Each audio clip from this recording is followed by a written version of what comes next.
யோவானுக்கு எழுதின சுவிசேஷம் 1ஆம் அதிகாரத்துக்கு வந்தவுடனே ஆவியானவர் ஏற்கனவே நம்ம அந்த யோவான் புஸ்தகத்திலேருந்து நிறையா காரியங்கள் நாம் கற்றுக்கொள்வதற்கு கடந்த 10 நாட்களும் நமக்கு உதவி செய்கிறார்.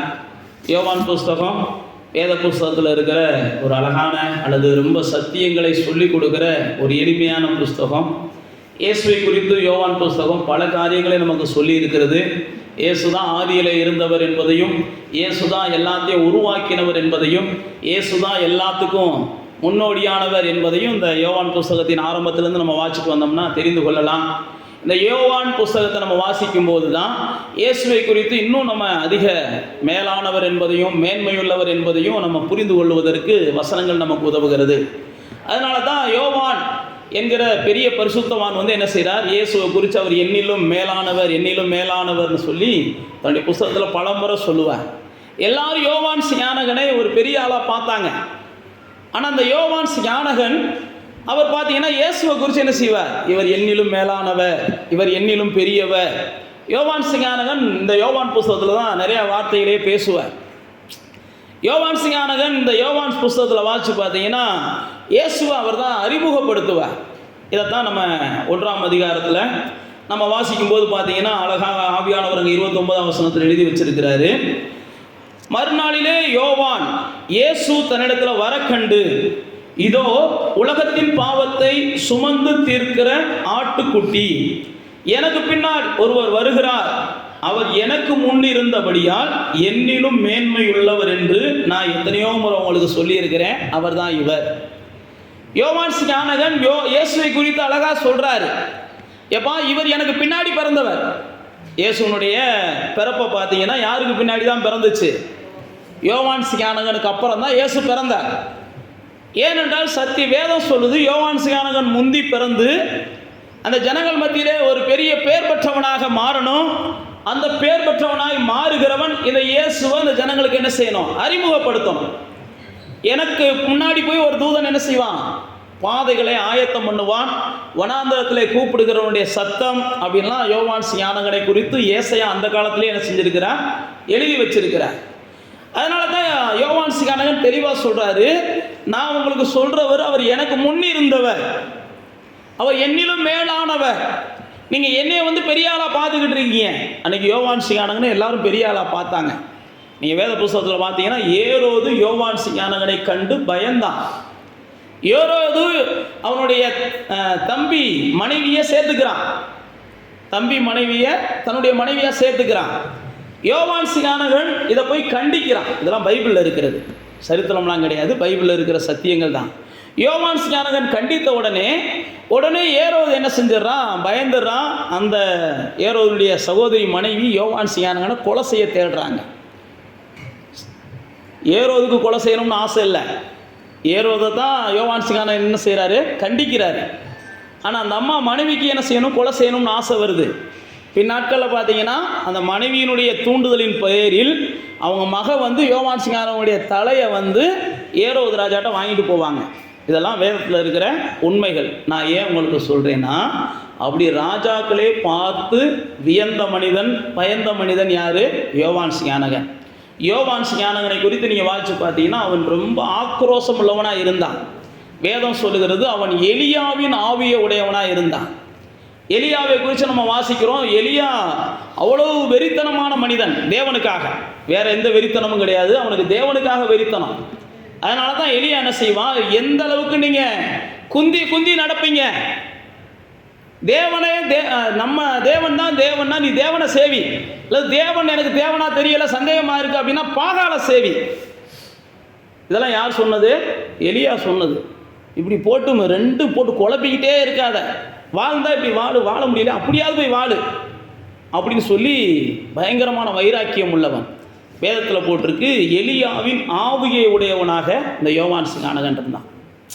அதனால தான் யோவான் ஸ்நானகன்ட்ட யாராவது வரணும்னா பயந்தாங்க. அது மட்டுமல்ல, யோவான் ஸ்நானகன் சொல்லுகிற ஒவ்வொரு வார்த்தையும் தேவனுடைய வார்த்தையாக இருந்துச்சு. யோவான் ஸ்நானகன் யாரை பார்த்தாலும் அவங்களுடைய குற்றங்களை உடனே சுட்டி காட்டக்கூடிய மனிதன். அதான் சொன்ன பாருங்க, ஏரோது ராஜாவே தப்பு செஞ்சாலும் தப்புனா தப்புத்தேன் அப்படின்னு சுட்டி காட்டக்கூடிய மனிதன்.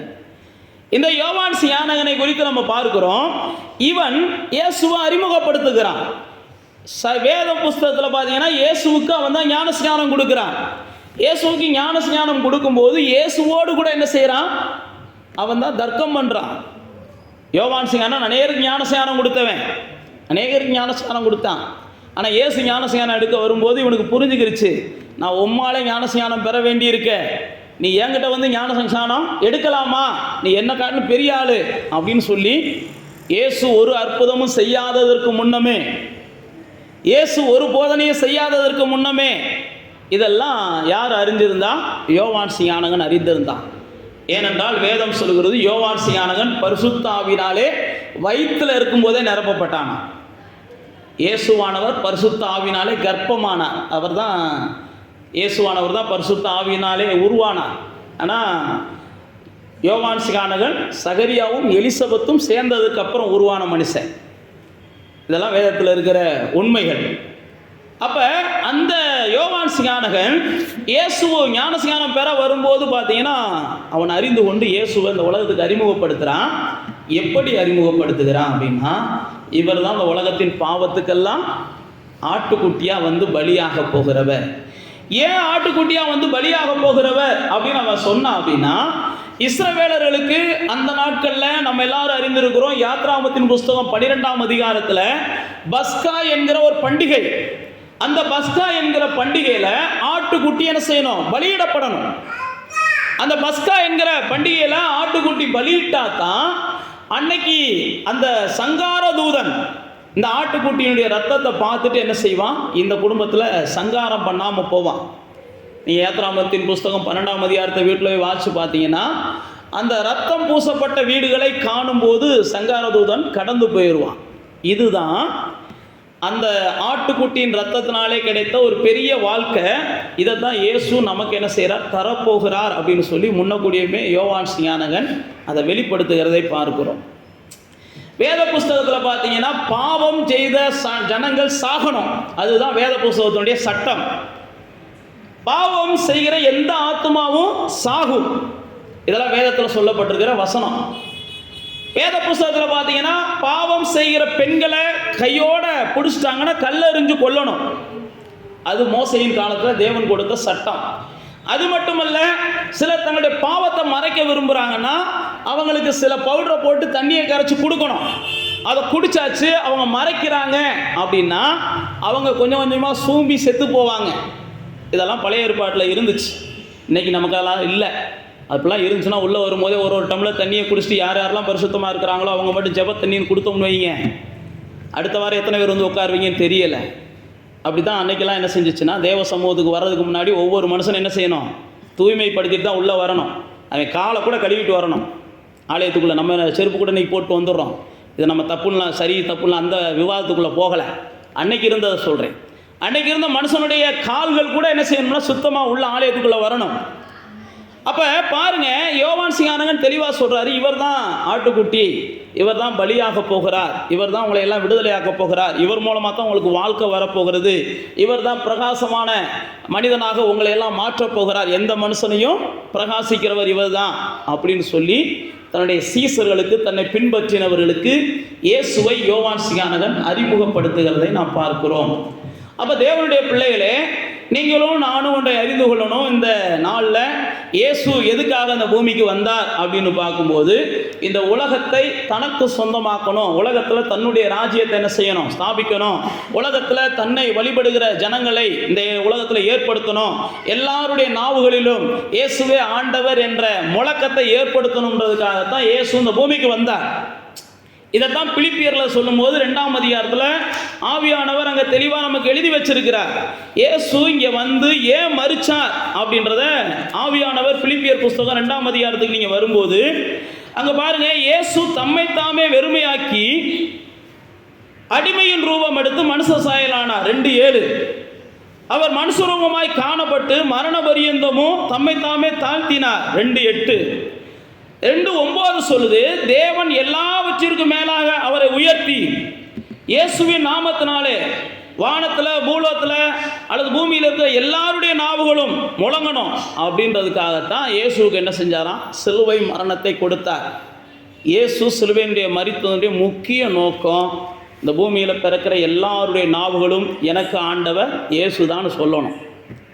என்னை படைத்தவர் இயேசுதான் சொல்லணும். எனக்கு சொந்தம் இயேசுதான், அல்லது இயேசுவோட தான் நான் வாழப்போகிறேன் அப்படின்ற நிச்சயத்தை உடையவர்களாக ஒவ்வொரு மனிதனும் இந்த பூமியில் வாழணும். ஒவ்வொரு மனிதனும் இந்த பூமியில் சாகணும். வாழும்போதும் சாகும்போதும் அவங்களுக்கு இருக்கிற ஒரே நிச்சயம், இயேசு தான் எனக்கு ஆண்டவர். இப்போ இயேசு என் கூட இருக்கிறார், நான் செத்தா இயேசுவோட போய் என்ன செய்ய போகிறேன், இருக்க போகிறேன். இந்த நிச்சயத்தை எல்லா மனுஷனுக்கும் உருவாக்கணும். அதனால தான் பவுல் அப்போஸ்தலன் தீமோத்தேயுக்கு 1:15 சொல்லும்போது சொல்கிறாரு, பாவிகளில் பிரதான பாவி நான், பிரதான பாவி, எல்லா பாவிகளையும் நான் தான் பிரதான பெரிய பாவி. ஆனால் இயேசு உலகத்தின் பாவங்களை சுமந்து தீர்க்கும்படியாக அவர் வெளிப்பட்டார். இயேசு ஏன் தான் வெளிப்பட்டார்னா, எல்லா மனுஷனுடைய பாவத்தையும் தன் பக்கமாக எடுத்துக்கொண்டு அல்லது தனக்கு எடுத்துக்கொண்டு எல்லா மனிதர்களையும் தேவனோடு இணைக்கணும், அல்லது எல்லா மனிதனையும் தேவனுடைய ஆசீர்வாதங்களுக்கு உரியவர்களாக மாற்றணும். நீங்கள் ஏசாயா புஸ்தகம் 49ஆம் அதிகாரத்துக்கு வந்தீங்கன்னா, இயேசுவின் பிறப்பை குறித்து பல வசனங்களை ஏசாயா சொல்கிறார். அதே இயேசுடைய மரணத்தை குறித்தும் பல வசனங்களை ஏசாயா சொல்கிறார்.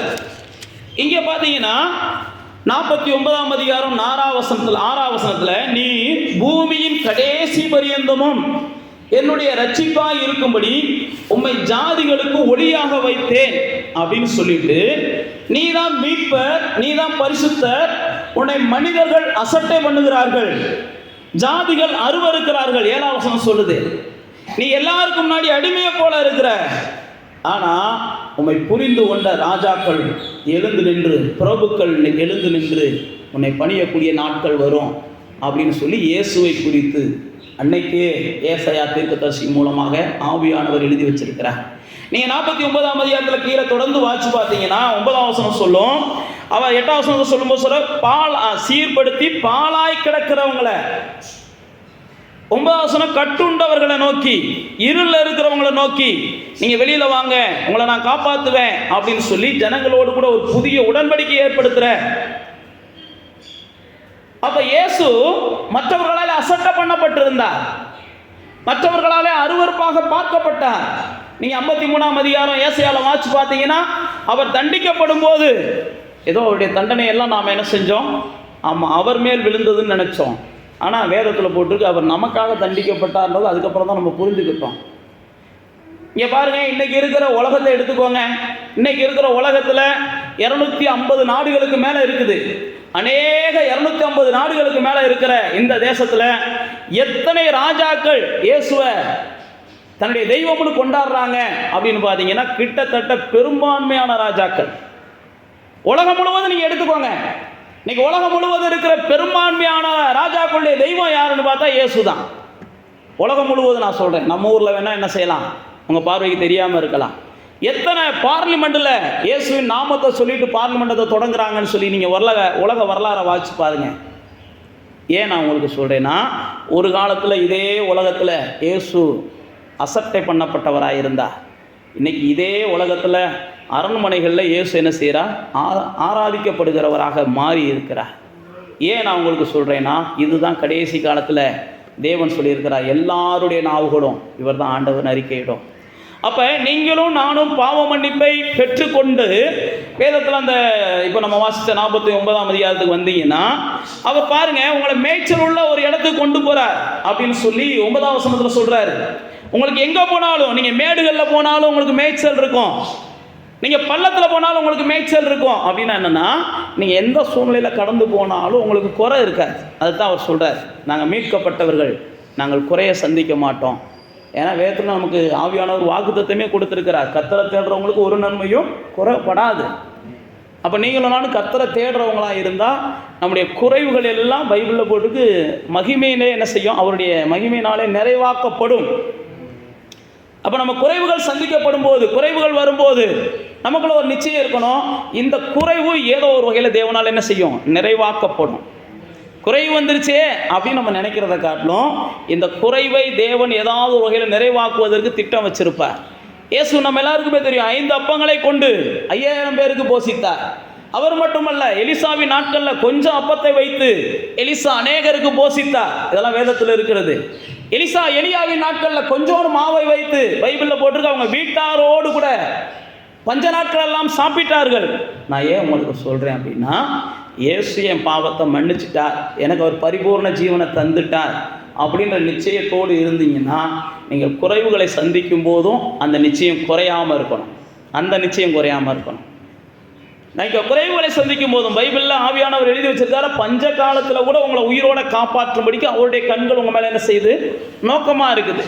அப்போ பஞ்ச காலம் வரும், வெயில் காலம் வரும், மழை காலம் வரும், குளிர்காலம் வரும், எல்லா காலமும் வரும். ஆனால் எல்லா காலங்களிலும் இயேசு நமக்கு எப்படி இருப்பார், நல்லவராக இருப்பார். இயேசு நமக்கு போஷிக்கிறவராக இருப்பார். இயேசு நம்மளை பராமரிக்கிறவராக இருப்பார். அதனால தான் இங்கே பார்க்கிறோம் பாருங்க, 10ஆம் வசனம் சொல்றாரு பாருங்க, அவர்கள் பசியாய் இருப்பதும் இல்லை, தாகமாய் இருப்பதும் இல்லை, உஷ்ணமாகிலும் வெயிலாகிலும் அவர்கள் மேல் படுவதும் இல்லை. அவர்களுக்கு இறங்குகிறவர் அவர்களை நடத்தி கொண்டு போய் அவர்கள் நீரூற்றுக்களை பாதையில் கொண்டு போறார். யார? கட்டுக்களிலிருந்து விடுதலையானவங்க, இருளிலிருந்து வெளியே வந்தவங்க. இவர் எனக்காகத்தான் அசட்டை பண்ணப்பட்டார், இவர் எனக்காகத்தான் புறக்கணிக்கப்பட்டார், இவர் எனக்காகத்தான் பாவங்களை சுமந்தார், இவர் எனக்காகத்தான் அடிக்கப்பட்டார், அவர் எனக்காகத்தான் வாதிக்கப்பட்டார் அப்படின்னு உங்களுடைய நாவுகளும் என்னுடைய நாவுகளும் அவரை பார்த்து, பரலோகத்தை பார்த்து எப்போ என்ன செய்யணும், சொல்லணும். அப்படி சொல்லும்போது நம்மேல் வருகிற உஷ்ணம் மாறி போயிடும், நம்மேல் வருகிற வெயில் மாறி போயிடும், நம்மேல் வருகிற எல்லா வகையான தீங்குகளும் மாறி போயிடும். ஏன் அப்படின்னா, நீங்கள் வேத புஸ்தகத்தில் வாசிக்கிறோம், அந்த மீட்கப்பட்டவர்கள், நான் சொன்ன பாருங்க, அந்த பஸ்கா பண்டிகையில் மீட்கப்பட்டவங்க வெளியில் வந்த உடனே, அந்த எகிப்தை விட்டு வெளியில் வந்த உடனே, நீங்கள் 12ஆம் அதிகாரத்தில் அவங்க மீட்கப்படுறாங்க, 13ஆம் அதிகாரத்தில் வெளியில் வந்த உடனே ஆவியானவர் அழகாக அங்கே எழுதி வச்சிருக்கிறார். முடிக்கும்போது மேகஸ்தம்பத்தினாலும் அக்கினி ஸ்தம்பத்தினாலும் அவர்களை விட்டு விலகாமல் இருந்தார். அவர்களை விட்டு விலகாமல் இருந்தார். அவர்கள் சுக்கோத்திலே பாளையம் இறங்கினார்கள். சுக்கோத்துனா அது ஒரு இடம், அது ஒரு கூடாரமான இடம். அடுத்து பார்த்தீங்கன்னா அவங்க ஏலிமில் வந்து தங்குறாங்க. ஏலிம் அது எப்படிப்பட்ட இடம்னா, ரொம்ப இனிமை தரக்கூடிய இடம், பேரிச்ச மரங்கள் மிகுந்த இடம். நான் மறுபடியும் சொல்கிறேன், அவங்க கூடாரத்தில் தங்கினாலும், பேரிச்சை மரங்கள் நிறைந்த இடத்துல தங்கினாலும் அவர்களுக்கு மேலே நிழலாக தேவன் இருந்தார். அதனால தான் அவர்களுடைய வாழ்க்கையில் எந்த வகையிலையும் அவங்க என்ன செய்யலை, பாதிப்பை சந்திக்கப்படாமல் இருந்தாங்க. பைபிளில் போட்டிருக்கு, அவர்களில் பலவீனப்பட்டவன் ஒருவனும் இல்லை. நெகேமியா நீங்கள் 9ஆம் அதிகாரத்தை வாசித்து பார்த்தீங்கன்னா, இந்த வனாந்தர பயணத்தை நெகேமியா அழகாக சொல்லுவார். எங்களுடைய முன்னோர்களெல்லாம் உம்முடைய தயவினாலே செல்வந்தர்களாய் வாழ்ந்தார்கள் அப்படின்னு நெகேமியா அந்த 9ஆம் அதிகாரத்தில் சொல்லுவார். அவருடைய வஸ்திரங்கள் எல்லாம் பழமையாக போகவே இல்லை அப்படின்னு நெகேமியா தன்னுடைய 9ஆம் அதிகாரத்தில் சொல்லிட்டு, எவ்வளோ ஆசீர்வாதமாக நீங்கள் வச்சுருந்தீங்கன்னு தெரியுமா எங்களை அப்படின்னு பேசுவார். ஏன் நான் உங்களுக்கு சொல்கிறேன் அப்படின்னா, இந்த இயேசு உலகத்தின் பாவங்களை சுமந்து தீர்க்கும்படி வெளிப்பட்டவர். உலகத்தில் பாவம் தான் மனுஷனுக்கு வருகிற நன்மைகளை கெடுக்கிறது. இதைத்தான் பிரசங்கி சொல்கிறான். பாவம் தான் மனுஷனுக்கு வருகிற சந்தோஷத்தை கெடுக்கிறது, பாவம் தான் மனுஷனுக்கு வருகிற ஆரோக்கியத்தை கெடுக்கிறது, பாவம் தான் மனுஷனுடைய ஆயுசு நாட்களை குறைக்கிறது, பாவம் தான் மனிதனுடைய வாழ்க்கையில் பிரிவினைகளை ஏற்படுத்துகிறது, பாவம் தான் எல்லா வகையிலையும் தண்டனைக்கு மனிதனை ஆளாக்குகிறது. ஆனால் வேதத்தில் போட்டிருக்க அந்த பாவத்தை இயேசு நமக்காக எடுத்துக்கொண்டார். இயேசுவை நம்ம நோக்கி பார்த்தோம்னா இந்த பாவத்தினால் வருகிற சகல விளைவுகளுக்கும் நாம் என்ன செய்கிறோம், தப்புகிறோம். வேத புஸ்தகத்தில் பார்த்தீங்கன்னா பாவம் செஞ்சவங்களும் அவர் தப்ப விடுறதே இல்லை. அப்படி தான் பைபிளில் ஆண்டவர் எழுதி வச்சிருக்கிறார். யார் பாவம் செஞ்சாலும், ராஜாக்கள் பாவம் செஞ்சாலும் அவர் தப்ப விடுறது இல்லை, பாமர மனிதர்கள் பாவம் செஞ்சாலும் அவர்கள் தப்ப விடுறது இல்லை. நாம் எல்லாரும் அறிந்திருக்கிறோம், ஆதியாகமத்தின் புஸ்தகம் 6ஆம் அதிகாரத்தில் நோவாவின் காலத்தில் ஜனங்கள் எல்லாரும் பாவம் செய்கிறாங்க, தேவனுடைய கோபத்துக்கு ஆளாகிறாங்க. ஆனால் தேவன் பாருங்க, நோவாவின் மேலே அவர் இரக்கம் காமிக்கிறார். பைபிளில் கிருபையா இருந்தார்னு போட்டிருக்கு. நோவாவின் மேலே அவர் கிருபையா இருந்ததுனால நோவாவை பார்த்து சொல்றாரு, உன் மேலே நான் கிருபையா இருக்கிறதுனால உன் வீட்டெல்லாம் என்ன செஞ்சுக்கோ, பேழைக்குள்ள சேர்த்துக்கொன்றார். பாருங்க, உங்க மேலே தேவன் கிருபையா இருக்கிறதுனால உங்க குடும்பத்துக்கெல்லாம் அவர் என்ன செய்யறாருன்னா வாழ்வளிக்கிறார். உங்க மேலே தேவன் கிருபையா இருக்கிறார்.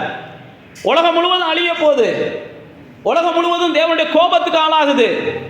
உலகம் முழுவதும் அன்னைக்கு இருந்த மக்கள் முழுக்க என்ன செய்கிறாங்க, தேவனுடைய இருதயத்தை ரொம்ப காயப்படுத்திக்கிட்டே இருக்கிறாங்க. ஆனால் நோவாவின் மேலே கர்த்தர் கிருபையாக இருக்கிறார். நோவாவா அதை நினைக்கும் போது பைபிளில் வாட்சி பார்த்தீங்கன்னா அழகாக ஆவியானவர் அங்கே எழுதி வச்சிருக்கிறார். உன் வீட்டாரோடு கூட 6ஆம் அதிகாரம் 18ஆம் வசனத்தில், 7ஆம் அதிகாரம் 1ஆம் வசனத்தில், நீ பேழைக்குள்ளே வந்துரு, எல்லாரும் அழியும் போது உன் வீடு தப்பணும். அப்போ ஒரு மனுஷனுடைய ரட்சிப்பு, ஒரு மனுஷனுடைய தேவனிடத்தில் அவன் பழகுகிற அந்த பாசமான அனுபவம் அவனுடைய வம்சத்துக்கே என்ன செய்யுதுன்னா அதுக்கப்புறம் வழியை உண்டாக்குது, ஆசீர்வாதமான வழியை, ஆசீர்வாதமான வாசலை உருவாக்குது. நீங்களும் நானும் ஒரு ஆள் தேவனுக்கு முன்பாக அல்லது தேவனை தேடுகிற நேசிக்கிற விஷயத்தில் உண்மையாக இருந்தோம்னா அதுக்கப்புறம் பார்த்தீங்கன்னா அவர் நம்ம வம்சத்தை எல்லாம் அவர் நினச்சிக்கிட்டே இருக்கிறார். இன்னாருடைய பிள்ளைப்பா ஒரு காலத்தில் என் மேலே அவ்வளோ வைராக்கியமாக இருந்தான், இன்னாருடைய பேரன் ஒரு காலத்தில் என் மேலே வைராக்கியமாக இருந்தான், இன்னாருடைய பேத்தி அல்லது இன்னாருடைய இப்படின்னு சொல்லி கர்த்தர் கைவிடாமல் இருப்பார். வேதத்தில் வாட்சி பார்த்தீங்கன்னா ஆபிரகாமின் நிமித்தம் பைபிளில் லோத்துவை காப்பாற்றினார்னு போட்டிருக்கு. ஆபிரகாமின் நிமித்தம். அப்போ நீங்களும் நானும் இவங்க அப்படி இருக்கிறாங்க அவங்க அப்படி இருக்கிறாங்கன்னு வீட்டுக்குள்ளே கூட அப்படி இப்படி இருந்தாலும் நம்ம இருக்க வேண்டாம். அவங்க அப்படி இருந்துட்டு போகட்டும், இவங்க இப்படி இருந்துட்டு போகட்டும். நாம் என்ன செய்வோம்? சோத்திர ஆண்டவரே சோத்திர ஆண்டவரேன்ற வார்த்தையை தவிர வேறு வார்த்தை சொல்லாமல் நம்மளை காப்பாற்றிக்கிறோம். நம்மளை காப்பாற்றினா போதும், அவங்களுக்கு கர்த்தர் தானாக என்ன செய்வா? வாழ்வு கொடுக்க ஆரம்பிச்சிருவா. அவர்களுடைய வாழ்வு மாறுறதுக்கும் கர்த்தர் கிருபை பாராட்டிடுவா. அப்போ ஒரு மனிதனுடைய மனம் திரும்புதல். அதே மாதிரி தான் நீங்கள் வேதத்தில் வாட்சி பார்த்தீங்கன்னா லோத்துவை குறித்து அப்படி தான் போட்டிருக்கு. லோத்து ஒரு நீதிமானாக தான் இருந்தான். லோத்துனுடைய வீட்டுக்கு தேவதூதர்கள் வந்தபோது அந்த ஊர்க்காரங்கள்லாம் லோத்துவின் வீட்டை வந்து அடித்து உடைக்கிறாங்க. லோத்துவின் வீட்டை அடித்து உடைக்கிறாங்க. எனத்துக்கு உடைச்சாங்க அப்படின்னு பார்த்தீங்கன்னா நீங்கள் பைபிளை வாட்சிங்கன்னா தெரியும். லோத்துவின் வீட்டுக்கு வந்தவங்களோடு தாங்கள் பாவம் செய்யணும், அதான் அவங்களுடைய நோக்கம். அந்த நோக்கத்துக்காக தான் லோத்துவின் வீட்டை சுற்றிக்கிறாங்க. அப்போ லோத்து சொல்கிறார், என்கிட்ட பிள்ளைகள் இருக்கிறாங்கடா, பிள்ளைகளை கூட கொடுக்குறோம், என் வீட்டுக்கு வந்தவங்கள விடுறான்ற மாதிரி பேசுவார். நீங்கள் 19ஆம் அதிகாரத்தை வாட்சி பாருங்க. ஆனால் அந்த ஜனங்கள் என்ன செய்ய மாட்டாங்க? கேட்க மாட்டாங்க. உடனே தேவதூதன் என்ன செஞ்சிருவான்? இந்த ஜனங்கள்லாம் குருட்டு ஆட்டம் பிடிக்கட்டும், அவங்கெல்லாம் குருட்டு ஆட்டம் பிடிச்சி வாசலை தேடிக்கிட்டே இருக்கட்டும். பைபிளில் போட்டிருக்கு. லோத்துவின் வாசலை தேடிக்கிட்டே இருந்தாங்களாம். சில நேரத்தில் நீங்களும் நானும் தேவனே அப்படின்ற சூழ்நிலையில் கடந்து போகும்போது நமக்கு தீங்கு செய்ய ஒருவேளை அநேகர் வரலாம். நீங்கள் கொஞ்சம் அமைதியாக இருந்தீங்கன்னா தேவன் என்ன செய்வார்னா அவங்களுடைய புத்தியை பேதலிக்க வச்சுருவார். அவங்க புத்தி பேதலிச்சு போய் என்ன செய்கிறோம்னே தெரியாத அளவுக்கு என்ன செஞ்சுருவாங்க? அவங்களா புலம்பிக்கிட்டு போயிடுவாங்க. எதுக்கு வந்தோம்னே தெரியாமல் அவங்களா முனைங்கிட்டு போயிடுவாங்க. இப்படி தான் லோத்துவின் வாழ்க்கையில் நடந்துச்சு. லோத்து எவ்வளோ சொல்லி சொல்லி பார்க்குறான், கேட்க மாட்டேன்றாங்க. என் பிள்ளைகளை கூட தரேன்டான்றான். உண்மைக்கே லோத்து அவ்வளோ பெரிய நல்ல மனுஷன். என் பிள்ளைகளை கூட தரேன், 2 பொம்பளை பிள்ளை இருந்துச்சு அவனுக்கு. என் பொம்பளை பிள்ளைகளை கூட தரேன், அதை என் வீட்டுக்கு வந்திருக்கிறவங்களை விடுங்கடா அப்படின்றான். ஆனால் அவங்க விடுறது மாதிரி இல்லை. வேதத்தில் போட்டிருக்கு, ஆவியானவர் இந்த லோத்துவின் செயலை பார்த்து அங்கே லோத்துட்ட சொல்கிறாரு, உன் வீட்டுக்கு சொந்தக்காரங்களெல்லாம் நீ கூப்பிட்டு வெளியேறு, இந்த ஊரை நான் அழிக்க போகிறேன், கூப்பிட்டுட்டு வெளியேறு. வேதத்தில் போட்டிருக்கு, உன் பிள்ளைகளை மட்டுமல்ல உனக்கு மருமகனாக வரப்போகிறவனை கூட கூப்பிட்டு வெளியேறுன்றாரு. உனக்கு மருமகனாக வரப்போகிறவனை கூட பாருங்க. கர்த்தர் ஒரு மனுஷன் காண்பிக்கிற அந்த பக்திக்கு அவனுக்கு மருமகனாக வரவனை கூட என்ன செய்கிறாரு? அவன் எப்படிப்பட்டவனாக இருந்தாலும் அவனை காப்பாற்ற கர்த்தர் விரும்புகிறான். அப்போ நீங்களும் நானும் கர்த்தரிடத்தில் அவ்வளோ ஒரு பக்தியை காமிச்சிட்டோம்னா ஆண்டவர் என்ன செய்கிறார்? நம்ம காப்பாற்றுறது மட்டுமல்ல, நம்முடைய குடும்பத்தை காப்பாற்றுறது மட்டுமல்ல, நம்மளோட சம்பந்தம் முடிக்கிறவங்களையும் கூட சேர்த்து என்ன செய்கிறார்? கர்த்தர் காப்பாற்றுகிறார். இதைத்தான் லோத்துவின் வாழ்க்கையில் பார்க்கிறோம். லோத்துவையும் அவனுடைய குடும்பத்தையும் கர்த்தர் என்ன செஞ்சாராம்? கையை பிடிச்சி இழுத்து கொண்டு போயிட்டாராம். வேத புஸ்தகத்தில் ஆவியானவர் எழுதி வச்சிருக்கிறார். அப்போ தேவனுடைய பிள்ளைகளே, பாவம் செய்கிறவர்கள் மேலே நிச்சயம் தண்டனை வருது. பாவம் செய்கிற எந்த மனுஷனும் தப்ப முடியாது. அப்போ நீங்களும் நானும் பாவத்தினாலே பாதிக்கப்படக்கூடாது அப்படின்னு நினச்சதுனால தான் இயேசுவை இன்னைக்கு நம்ம ஏற்றுக்கொண்டோம்.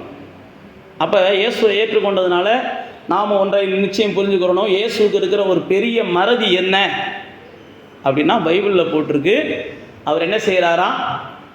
ஒரு மனுஷன், ஆண்டவரே நான் பாவம் செஞ்சுட்டேன்ப்பா, என்னை மன்னிச்சுருங்கப்பா அப்படின்னு நினச்ச உடனே அவர் அதை மறந்துடுறார். அதுக்கப்புறம் எந்த மனுஷன் வந்தாலும் இயேசு பாவத்தை மறக்கிறவர், எந்த மனுஷனுடைய பாவத்தையும் மறக்கிறார். அதுக்கப்புறம் எந்த மனுஷன் வந்து ஞாபகப்படுத்தினாலும் இயேசு அதை கண்டுக்கிற மாட்டார். ஆனால் நீங்கள் திரும்ப திரும்ப பாவம் செய்யும்போது ஒவ்வொன்றா உங்களுக்கு எடுத்து காமிப்பார். நீ வரை எத்தனை நான் தூக்கி போட்டிருக்கேன், தூக்கி போட நீ எழுதி கொடுத்துக்கிட்டே இருக்க, தூக்கி போட எழுதி கொடுத்துக்கிட்டே இருக்க அப்படின்னு சொல்லி தேவன் உங்களோடு கூட என்ன செய்வார்? மனஸ்தாபப்படுவார். ஏன் அப்படின்னா, பாவம் செய்கிறவர்கள் பிசாசுக்கு இரையாவாங்க, பாவம் செய்கிறவர்கள் பைபிளில் போட்டிருக்கு இகழ்ச்சிக்கு இரையாவாங்க, அவமானப்படுவாங்க. பாவம் செய்கிறவர்களை நோய் கண்டிப்பாக மேற்கொள்ளும். பாவம் செய்கிறவர்களை இந்த பூமியில் இருக்கிற எல்லா அசுத்தங்களும் மேற்கொள்ளும். பாவம் செய்கிறவர்கள் எந்த இடத்துக்கு போனாலும் அவர்கள் கண்டுபிடிக்கப்படுவாங்க.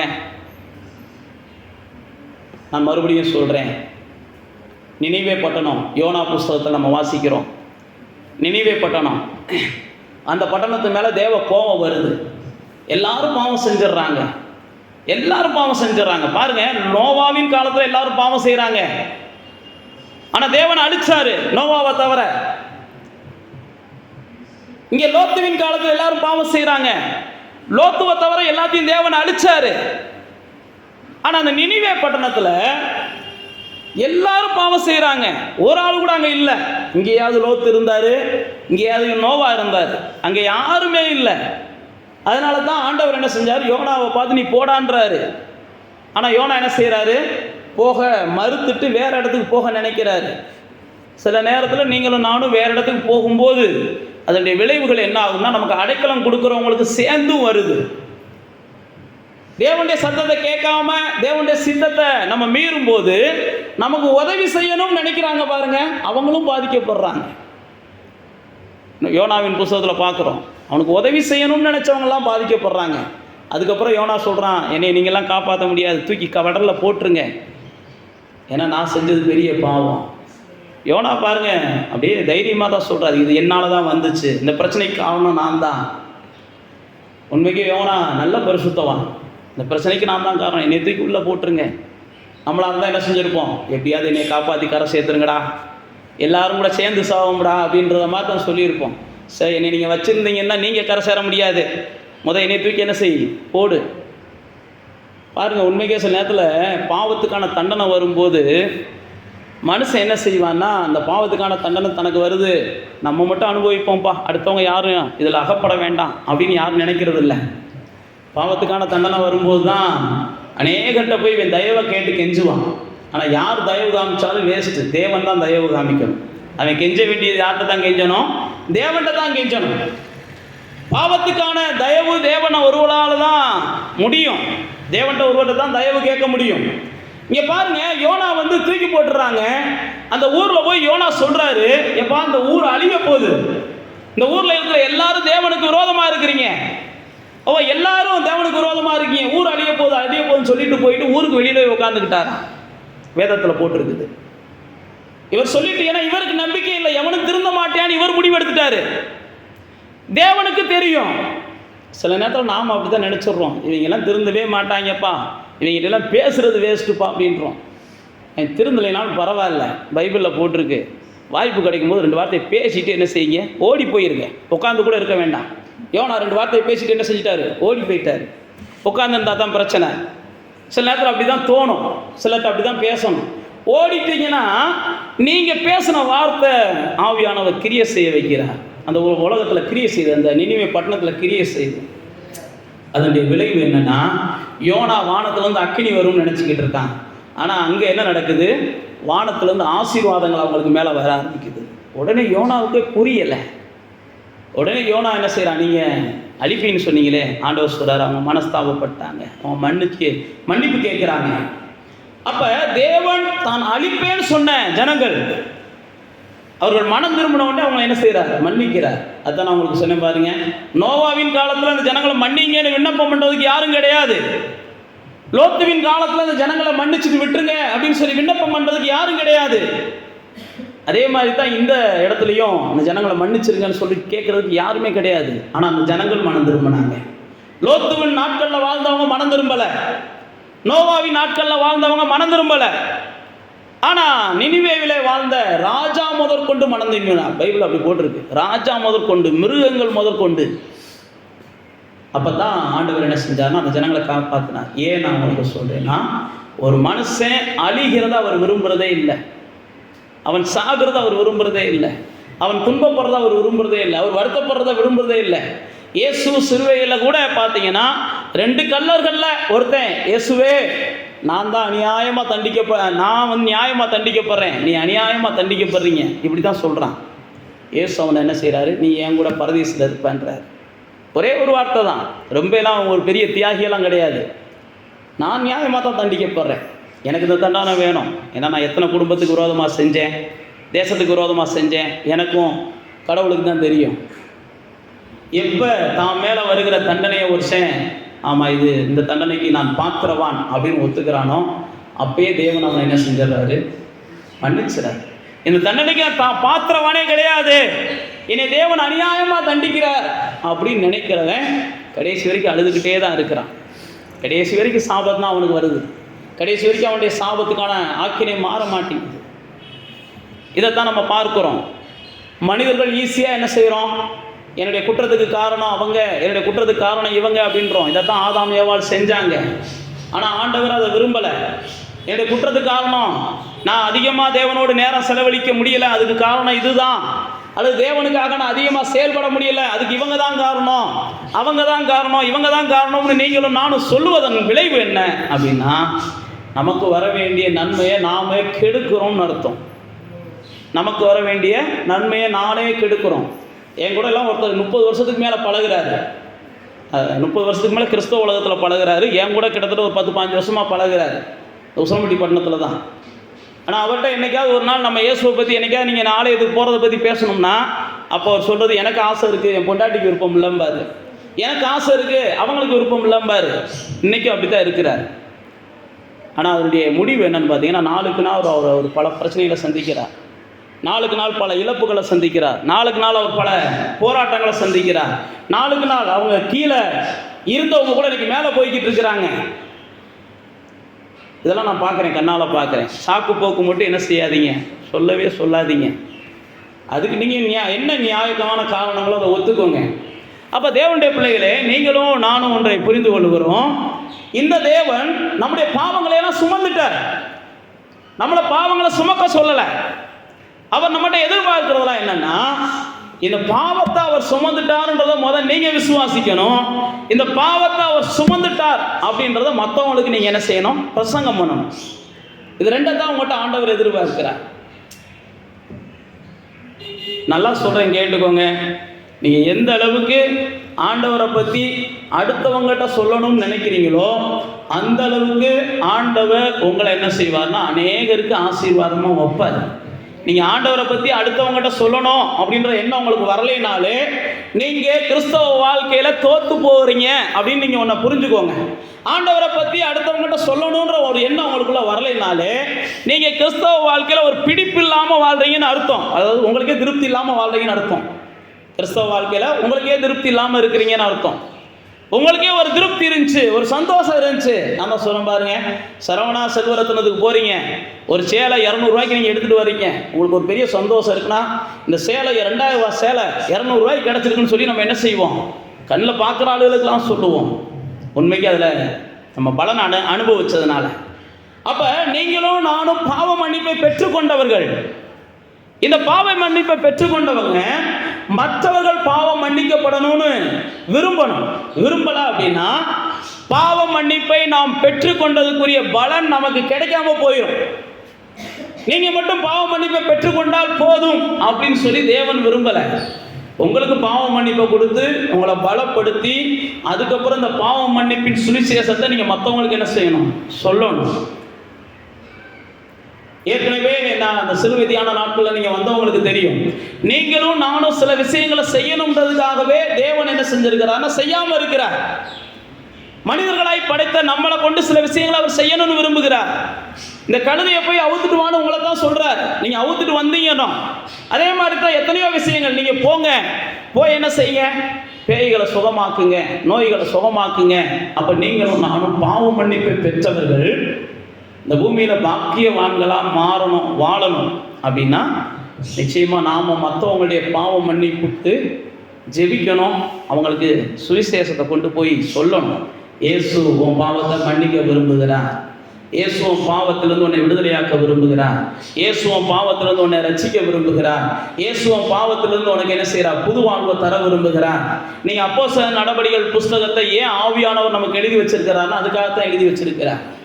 4 சுவிசேஷத்தோட ஆவியானவர் நுப்பாட்டி இருக்கலாம்.